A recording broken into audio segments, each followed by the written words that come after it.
Welcome to the NHL Wraparound Podcast, featuring Neil Smith, President General Manager of the 1994 Stanley Cup champion New York Rangers, and longtime ESPN NHL veteran Vic Morren. Together, they share no-nonsense opinions on news and issues around the National Hockey League. Whether you're a casual or diehard fan, each episode of NHL Wraparound will leave you more informed. Now, here's your hosts, Neil and Vic.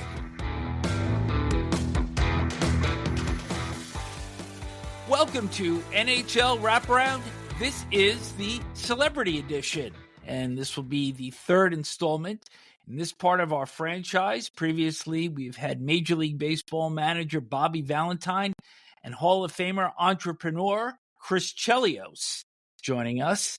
And for this edition, Neil, I'm going to let you welcome in our special guest. We have a very special guest, actually procured by my wife, of all people, because she got to meet Stephen through Jonathan Jenkins, one of her very close friends. But Stephen Gostkowski needs no introduction, really, if you know anything about football. He played 15 NFL seasons and was with New England for 14 of those. That included 6 trips to the Super Bowl, of which he has 3 rings for those 6 trips. Stephen, thanks for doing this. It's a pleasure to have you on. You're our first football player so far, and we get a winner right off the bat. Well, I might be one of the few that can actually skate, so maybe that's a good thing. you know, your accolades go so far in football. I guess my most interesting thing that I'm interested in, Stephen, about you is you were a kicker, obviously, very renowned. And we don't have a position like that really in hockey that you could equate it to. You might say the goaltender, but the goaltender's on the ice the whole game. He's the only player that never leaves. And the kicker only comes in, for a few minutes during the entire game. What is life like for a kicker on a football team, meaning the whole thing like that? Do you have your own coach? Do you practice with the team at the same time?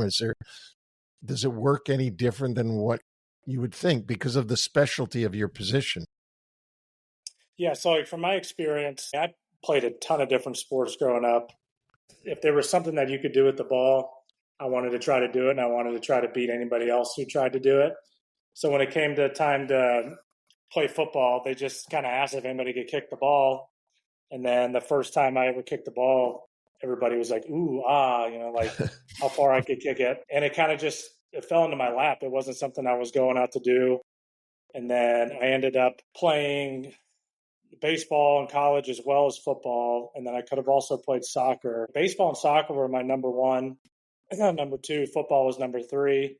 And I was just so naturally talented at kicking the football. And not too many people could do it that I just kind of stuck with it just because it gave me an opportunity to maybe get a free education. The part of like it being different than any other position, it really is. I mean, I played goalie in soccer for a little bit, and pitching, it's kind of the same. You kind of like take little bits from each sport, but each level that I progressed in football, the more respect I got at my position.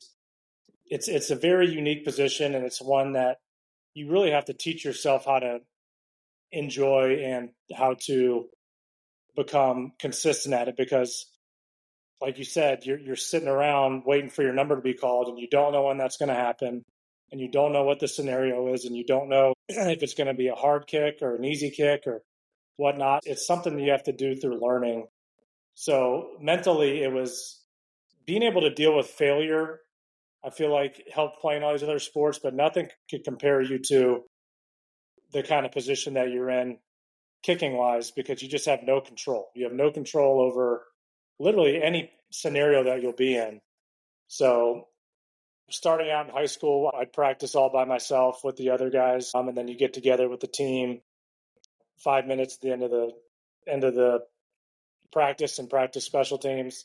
College is a little more integrated. I, would work out with the team. I would run with the team. Every college, they have 2 to 3 or 4 fields. So offense on one field, defense on the other, specialist on the third field.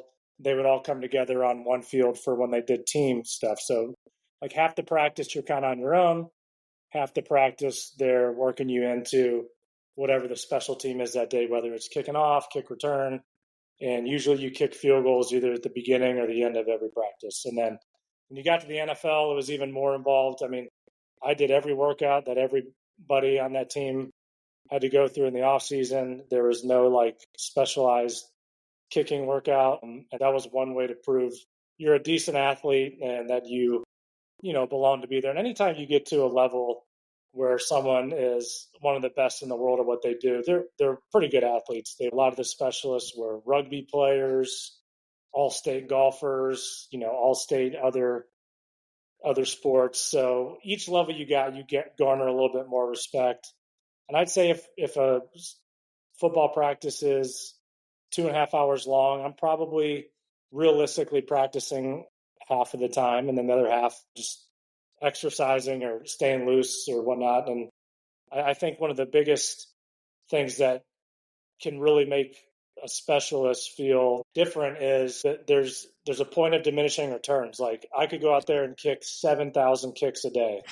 There's a point to where it's going to do me more harm than good if I keep practicing, because the accuracy is involved. And I'm sure it's like that with golfers, or I know it's like that for baseball pitchers. They have a pitch count, and if when guys get around that 100 pitch mark, they start to get wild, and it's kind of the same thing with kicking. So, each level it was a little bit different and a lot more involved. And I always was a very hard worker and tried to push it to the limit of how much I could actually kick before, I started seeing those diminishing returns.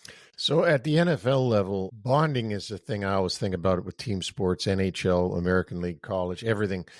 When you're playing on a team, there's a lot of bonding that goes on. With a kicker on the road, would it be the defensive players that you'd hang around with more, or offensive players, or quarterbacks, or like who would you sort of bond with the different teams? I guess is what my question is. Yeah, I think the beauty of the position is you're kind of like an independent contractor. You're a little bit of like a free agent, so to speak. And I had friends on offense, defense, all obviously my special teams guys. You just find common interests like golf or whatever else anybody else is into. I was in a bowling league with Teddy Bruschi, who ran his head into people on a minutely basis. A bunch of golf buddies. It really just depends. And, the division amongst teammates, to me, only happens when you stink. When you're good, everyone's a good teammate and everyone is supportive of each other.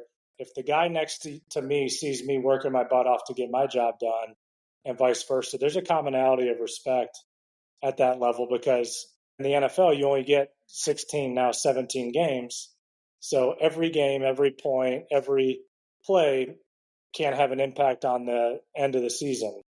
And I'll say this, I've had plenty of teammates come up to me saying, I wish I had your job throughout the week, but I would never want to have your job on Sunday. Because you just never know what kind of situation you're going to be in. And, while we might not be the biggest, toughest guys in NFL standards, you do have to have a level of mental toughness to survive in that locker room and in that league, because no matter how good you are, you're going to have your moment where you look like an idiot and you either cost a team a game or miss an easy kick. It's inevitable, just like the greats in any other sport have had their off days. Ours is just for everybody in the whole world to see. Being a kicker is kind of like being a politician. No matter what you do, half the people are going to hate you and disrespect you. You just know that going in, so you just kind of say F them and you worry about something else. But the great thing about being with New England is they had, of all the levels I played at, they respected everybody's position, from the practice squad players to the trainers to the doctors. There was no, well, this guy does the most work, so we're going to give him the most respect. I mean, we had the greatest football player in the history of planet Earth, and they didn't walk out the red carpet for him. They didn't make him feel like he was better than anybody else. If he messed up, even though he hardly ever did, he would get yelled at just the same as the 53rd man on the roster. And that environment and that culture, I feel like, made it easy for someone in a position that can be looked at as an outcast to succeed, because they didn't treat you that way. They held you to the same standard as any other football player on the team. So I personally was very lucky to go into a culture like that, because it's not like that everywhere. Some people look at punters, kickers, and snappers as just something they can just fill in from some guy walking down the street, where in New England, they really valued the position, valued the consistency, and I'm forever grateful to be put in that position and get drafted by that team. And you were drafted in the 4th round in 2006, and you come in and you're succeeding a legend in his own right in Adam Vinatieri, who for 3 Super Bowl seasons, and of course beyond that in terms of the actual years that he played, had some of the great clutch kicks in the history of the league. Yep. And you're replacing him, and you're speaking of you're coming into that environment. And so the level of expectation that was there for you as a rookie had to be something off the charts, succeeding Vinatieri. It definitely was. The good thing is I was young, dumb, and ignorant, and my dream growing up was to be a professional baseball player. I started really hitting my stride in football when I started kind of plateauing in baseball, but the dream was still there that I had a chance to become a professional athlete. And one thing that I was always just naturally, this is just kind of my personality, I was never really worried about other people's opinions or what someone else did. I was always internally focused on what I could do and what I could bring to the table. And yes, it was annoying having to answer 10,000 questions from the minute I walked in that door to the minute I left. But that's a testament to what Adam did. I mean, he made our position so much more valuable and so much more popular that I can't get mad at him at it. I mean, the media guys, after a while, it's like, all right, let's turn the page. But when I was that age, I wasn't going to, whatever anybody did or didn't do, I wasn't going to let get in the way of my opportunity to play a game for a living and make good money doing it and be on one of the best teams, in the history of sports. So to me, it was an easy, just block out the noise, ignore the noise, and focus internally on what I had to do. Now, sometimes, I'd say maybe towards the end of my career, when we were going to all the Super Bowls and stuff, I think maybe my approach wasn't it should have been. I was always wanting that moment. My mind was always geared to that moment, to where, when am I going to get my turn to have that big kick? To me, that was like one of the few times in my career where my self-interest get in the way of, the team goals. And like I said before, the hardest part of my job is you don't know what opportunities you're going to get. And there are games where I couldn't miss. I was a sniper and you get no opportunities. And then there are other times where you feel like crap, you wake up in the wrong side of the bed, you got the flu or something like that, and you still have to go out there and get the job done. I feel like the pressure of having to come in after Adam was something that really didn't bother me until maybe towards the end of my career.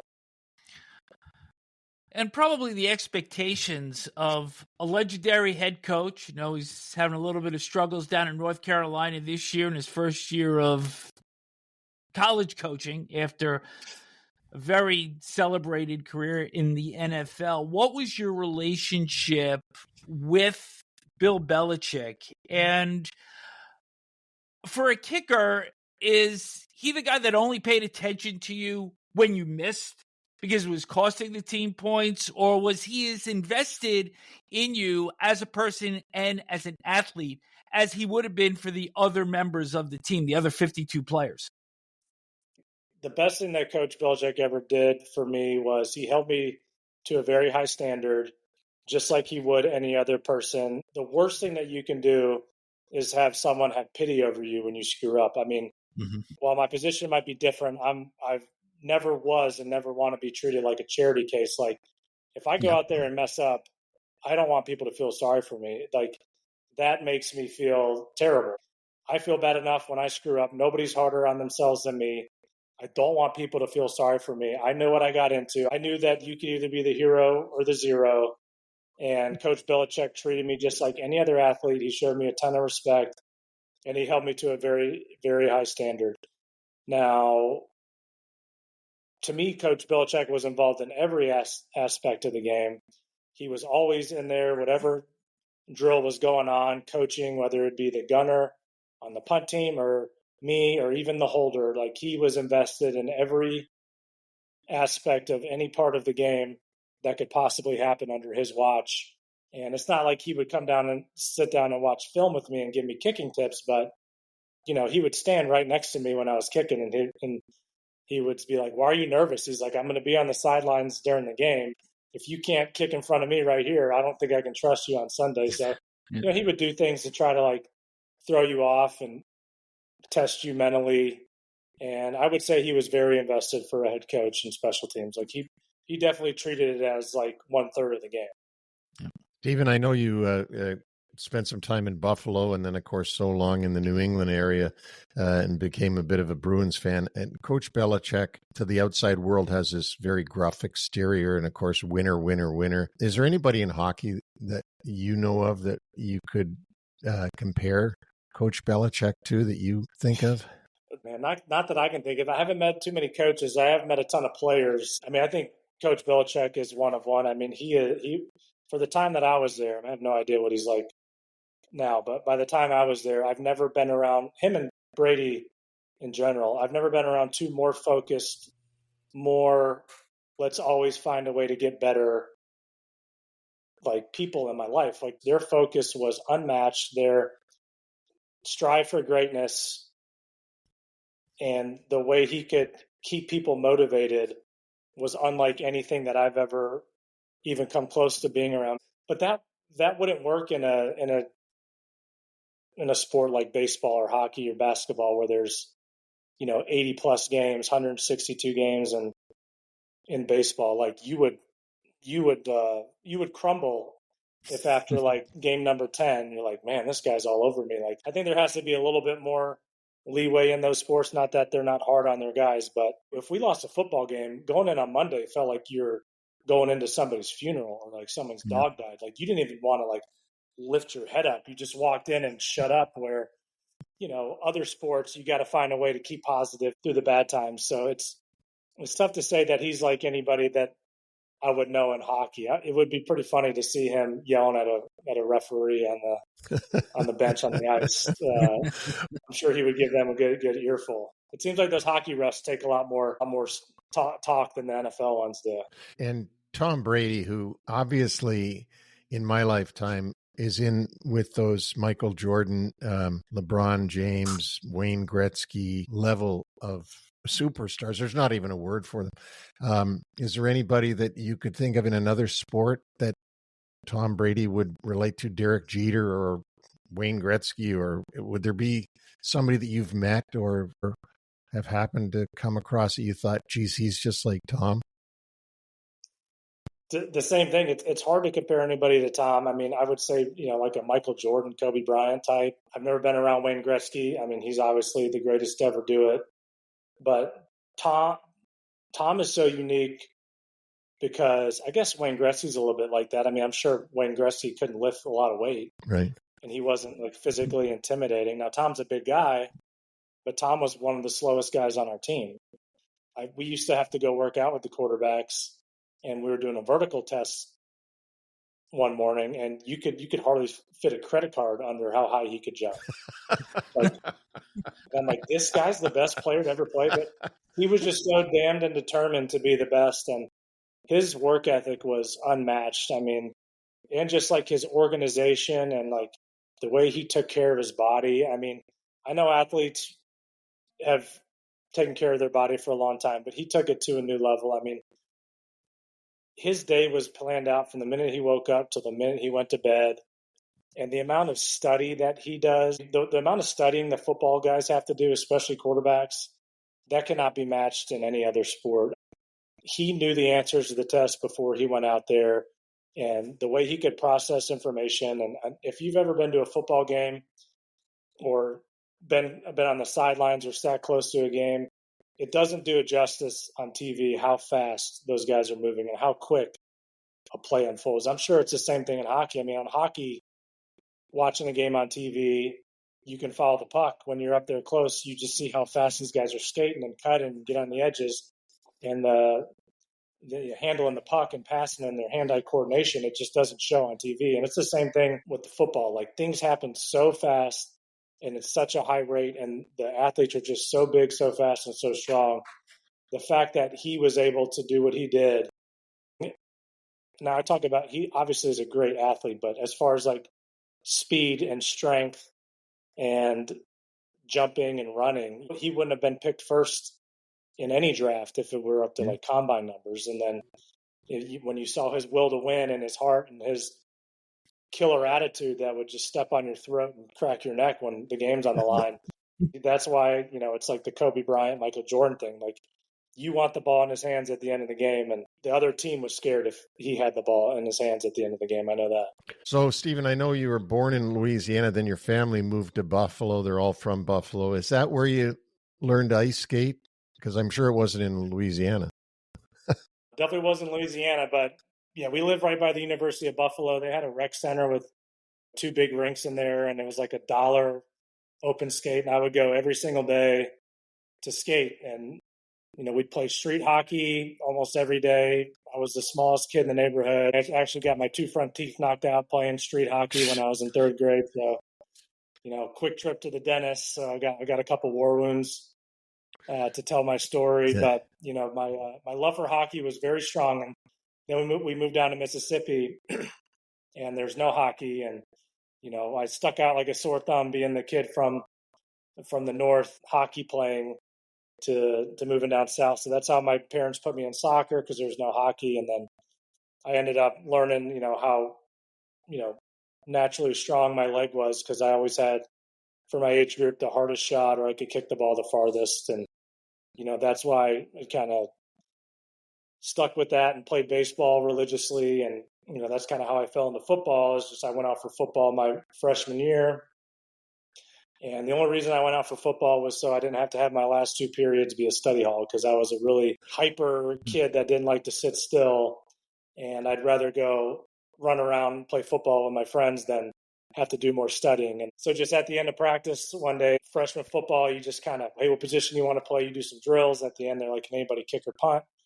And I saw somebody try it, and he looked terrible. And I was like, I know I can do that. So I went out there, kicked like 4 kicks, and the coach asked me to stay after school. I kicked for the varsity coach, and then 2 weeks from then I was playing in the varsity football game that Friday night, like a week and a half after I kicked my first football. So the stars lined up, and I think it all started with that, getting me out of hockey and getting me into soccer to get my road to being able to play in the NFL. But you've remained a fan, and I think you started out as a Sabres fan, and obviously you followed the Bruins. Yep. And were in New England when they won their Stanley Cup 2011. So any good memories from either watching the Sabres as a young boy and then, of course, seeing a championship team in the area that you lived in 2011? Yeah, some of my greatest memories was going to watch the Sabres play. And they were good back then. They had McGillney, LaFontaine. I think, was it Rob Ray, the enforcer? Was that his name? Yeah. Mm-hmm. So I remember going to a game, and they got in some kind of skirmish, and he went over and started punching everybody on the bench. And that was like the greatest day of my life. Like, they were so good. They were so fun to watch. Dominic Hasek was probably one of my favorite players. So my love for them. But, and then when they lost to the Stars, was it like 96? Is that it? It was 99. 99, whatever. And that, like, the puck was in the crease or whatever. So that was toe in the crease. It's hard to be any kind of Buffalo fan. So it was nice when I moved, because all I knew was all my family members being upset about the Bills losing and the Sabres losing.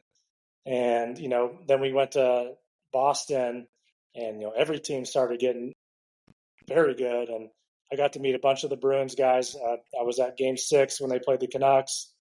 I went to a couple of the games when they were in the Stanley Cup finals against Chicago. And then, unfortunately, I was at Game 7 against the Blues, where, they scored that goal at the end of the first period, and you could hear a pin drop in that place. That was kind of a bummer. But to me, there's not much better game to watch live than hockey. It is so much fun. The guys are flying so fast. The hitting is hard. The skill is unbelievable. And I have nothing but the utmost respect for those guys. And now I work out with a few, play pickleball with a few, and there's some of the few guys that have better hand-eye coordination than me, so it gives me something to look up to and to try to match. I'd be remiss before we move on to kind of your post-retirement activities. About today's Patriots that are sitting atop the AFC. Are you still following them? Are you a fan? Or once you break away, are you done? No, I'm definitely a fan. I mean, they were pretty bad the last few years, which was, it was hard to follow then. But when I stepped away from the game, I did take, probably a year or so where I just didn't really follow it. But now my boys, they do fantasy football. My oldest son is, his best friends are still in Massachusetts. They're all Patriots fans. It's one of those things that we can get together and watch the game on Sunday night. I played with and played for Mike Vrabel, so it's really cool to watch how good he's doing there. And, all the staff members that were there, like the trainers and the people that work in the kitchen, the nutritionists, the managers, they're all still there, the film guys. And, those are the people you spend every day with for 14 years. So it's really fun to watch them do well. I hope they keep it up. I hope they can avoid, any major injuries the rest of the year. I think they got a really good shot. Seems like a wide open AFC this year. It's nice that the massholes have something they can brag about again, having a good team.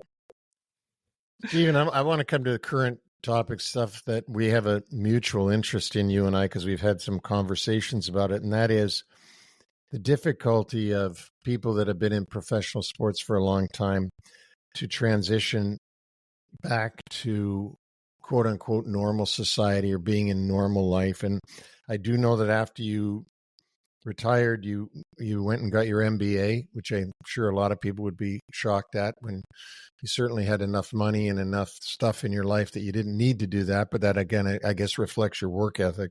I'm particularly interested in this topic because you talked about Tom Brady and the intensity of his mindset 24/7 during his career.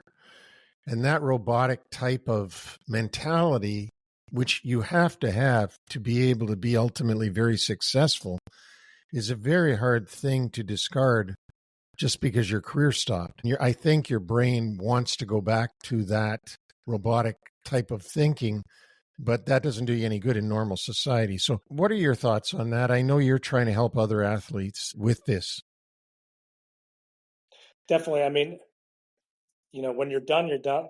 The saving grace for me when my career was over is I started having a lot of hip and knee problems, and physically I just couldn't do it anymore or come close to doing it at the level that I would be even close to satisfied.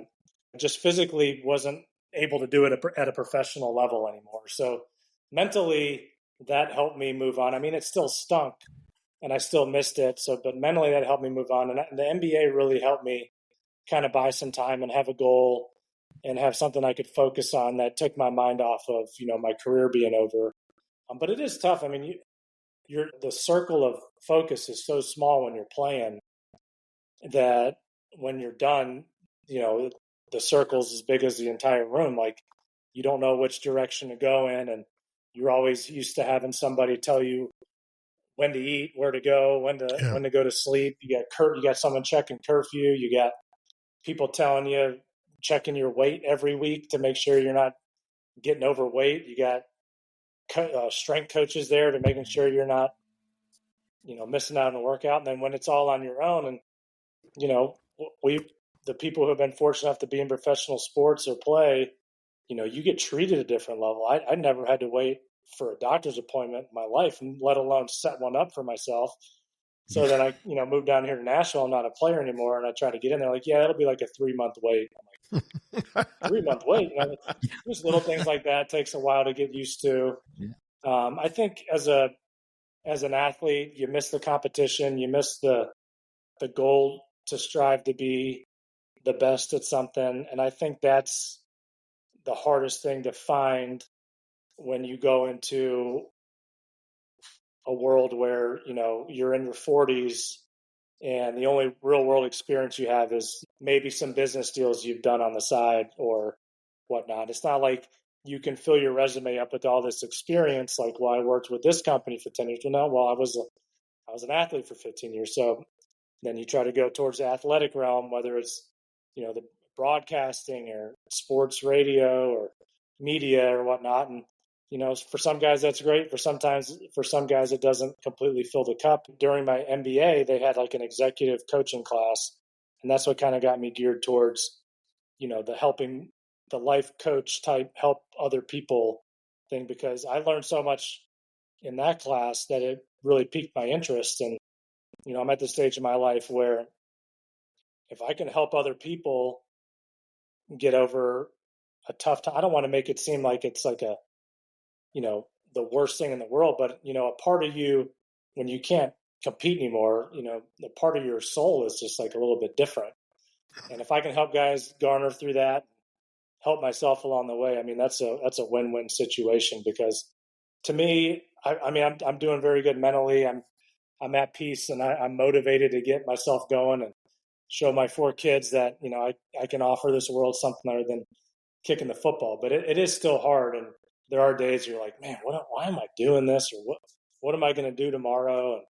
And you feel like you're missing out on so many things that I think it's important for those, especially the high achieving, the high performing people to find something that fills that cup, so they can, when you just put your head down at night, you feel like you accomplished something. I think that's important for a lot of people. And there's 2 other areas that people that retire from professional sports in any capacity, it's not just players. I just want to emphasize that. Players, of course, get it more, but it's the locker room, the absence of the locker room. Then also, Stephen, if you could speak about the other strain that gets put on you when you retire is the relationship that you have with your family, because being an absentee most of the time is a lot different than being full-time 24/7 at home. And often that can put a strain on everything because everything has changed then. 100%. I mean, my kids were a lot nicer to me when I was gone more than when I'm home riding their tails every day. So it is tough. It's something that you have to remind yourself how grateful you are to be able to do, because, while I don't know anything about parenting, because everything that happens is new and you just learn along the way and try to do what's best for your kids. A lot of people have told me just being there is one of the most important things that you can do. And right now, my main priority is my family. I mean, I do some stuff on the side, but, I'm at every game. I take them to school. I'm at every practice. And while that doesn't really fill my competitive cup, I'm helping them reach the level of life that they can be their best, whether that's in sports or school or with friends. And, just kind of at that like sacrificial part of your life where like you're serving others more than you're working and doing stuff for yourself. So it is a hard transition, but I feel like if you sit back and look at the macro and not the micro, it's a long-term investment that I'm confident will pay off one day, even though there are days where I'm like driving myself crazy just being a soccer dad, yeah. Driving them from practice to practice. It makes me want to pull my hair out, whatever I have left up here. But it's a sacrifice that is like very rewarding in the long term, I believe. And I think too that people on the outside don't realize that professional athletes are very young people, and that when they retire, they're still very young people. The way you're almost speaking about things reminds me that you're almost become an early stage grandparent, because that's what grandparents go through. They stop working, they retire, and now they look after the grandkids, and then they wonder if they can do that. And for someone as virile as yourself and young and everything, I can imagine that it must be quite mentally a tough thing to fill those days in. And as you said, fill that cup that's been so full for so long. And now all of a sudden you have to find ways to fill it up. Yeah, and I get to do it. I mean, I do some broadcasting. I did coach high school football the last 2 years, which was a lot of fun. Exercise, pickleball, workout. Had my knee problem, so I have to really spend time on my health.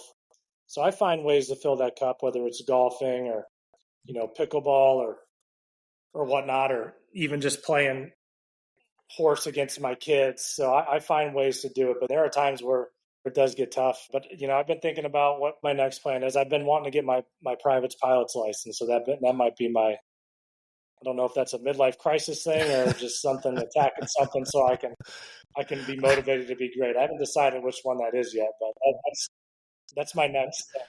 I have to introduce you to Alex Kovalev, who is a player that played for me in the 90s, a great player, great skill player. And I ended up trading him to Pittsburgh at one point, and I was so worried about his reaction because I drafted him and he played in New York his whole life, and I couldn't get a hold of him. Finally, he called me back. He just landed his own plane. He had been taking pilot's lessons, and he said, "Oh, it's okay, Neil. That's fine. I'm good with it." So I like that. Yeah. No, I've always wanted to do it. I was close to going to the Air Force Academy out of college. I've always wanted to learn to fly a plane, so that might be my next bucket list to get the juices going again.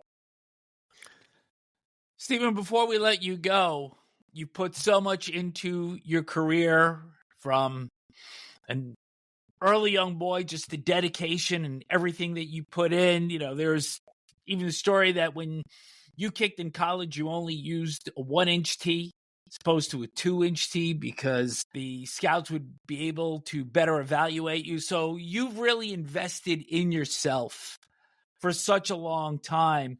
And now you're getting recognized for it. Just in March, you were advised that you were going to be inducted into the National American Polish Sports Hall of Fame. And that banquet came, I believe it was in June, and you went in with another NHL player, Craig Wolanin. And then perhaps the biggest honor that you could possibly get with the resume that you have had, 1,775 points, all-time leader for the Patriots.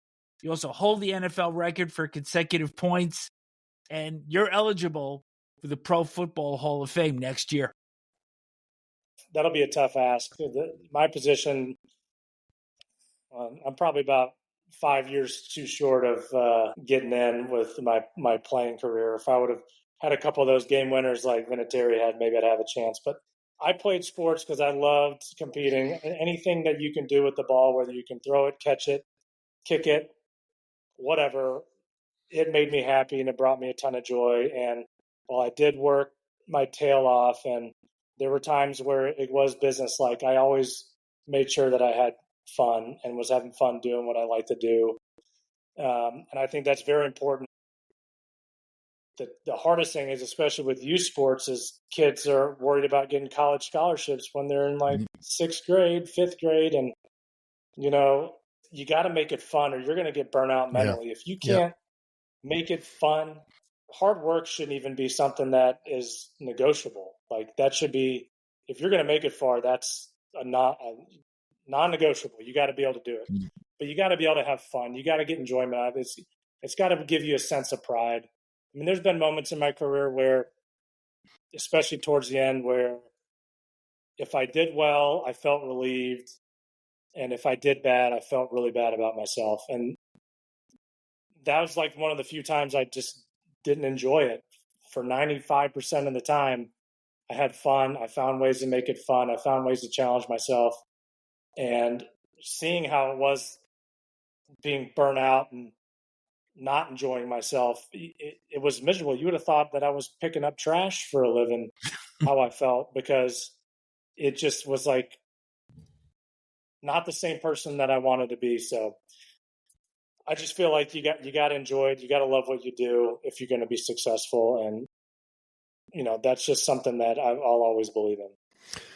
Well, Stephen, we want to acknowledge your family because you mentioned your 4 kids. You married your college sweetheart in 2008, Haley, and she is a nurse. And nurses to us to my family, are angels that are working on earth. So all of our best to Haley and the work that she's done, and to your kids and the success they have. And thank you for doing this with us. It's been really, really fun and educational for me, for sure. Not as much for Vic, because I think he knows football a bit better than I do. But really, it's truly, I just enjoy it so much. Yeah, the mindset of different people and what they've gone through to be successful. So thanks for being on here.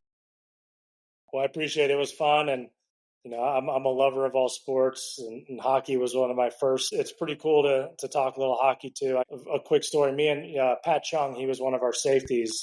you asked like who I hung with. So me and him used to go skate in the off season for like conditioning. So one of my buddies owned a rink, and he ran like a juniors league there. So he would set us through hockey drills and teach us all the moves and stuff like that. So that used to be our off season conditioning, like March through like June. So I have put on the skates in the last like 10 years. Wow, that's great. But again, this couldn't have been better. Awesome. I appreciate it. It was fun. And that will wrap up NHL Wraparound Celebrity Series. Stephen, once again, thank you, and we hope to remain in touch. And all the best with everything that you're doing going forward. Perhaps we'll look up in the sky one day, and we'll see you there. All right, appreciate it. Thank you. All the best.